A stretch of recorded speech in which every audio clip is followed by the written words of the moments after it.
Hello students, sociology crash course में आपका स्वागत है। आज का टॉपिक है कॉन्सेप्ट ऑफ कम्युनिटी यानी समुदाय की अवधारणा।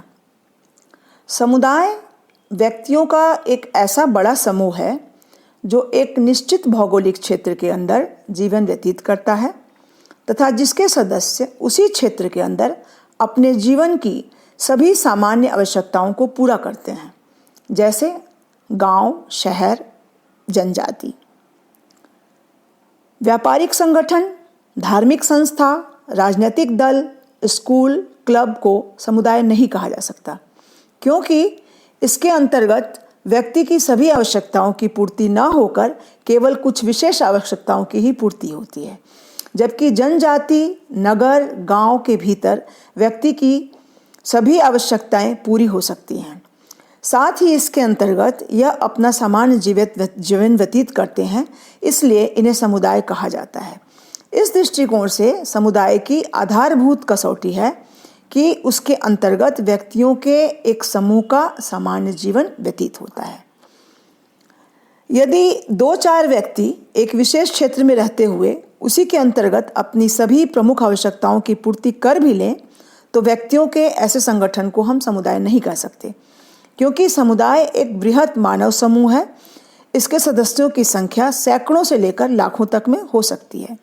समुदाय का निर्माण व्यक्तियों से होता है, अतः समुदाय एक मूर्त संगठन कहा जाता है।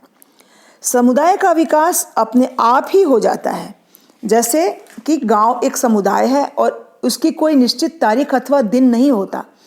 गांव की भी जब भी किसी गांव का विकास होता है तो उसकी कोई निश्चित तारीख नहीं होती है।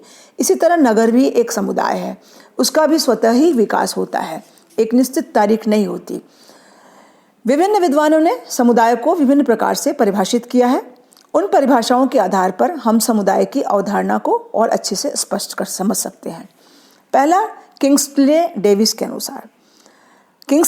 के अनुसार समुदाय वह सबसे छोटा क्षेत्रीय समूह है जिसके अंतर्गत सामाजिक जीवन के सभी पहलू आ जाते हैं।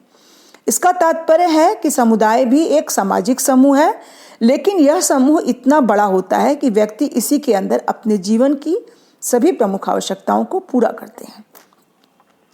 बोगार्डस के शब्दों में समुदाय एक ऐसा सामाजिक समूह है जिसमें कुछ मात्रा में हम की भावना होती है तथा वह एक निश्चित क्षेत्र में निवास करता है। इस परिभाषा में समुदाय की 3 विशेषताएं स्पष्ट होती हैं। पहला, समुदाय व्यक्तियों का एक समूह है। दूसरा, समूह के सदस्यों में हम की भावना पाई जाती है। तीसरा, यह समूह एक निश्चित भूभाग में निवास करता है।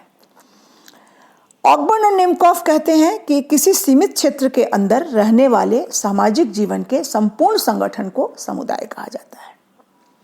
मैकाइवर एवं पेज कहते हैं कि जहां कहीं एक छोटे या बड़े समूह के सदस्य एक साथ रहते हुए एक उद्देश्य विशेष में भाग न लेकर सामान्य जीवन की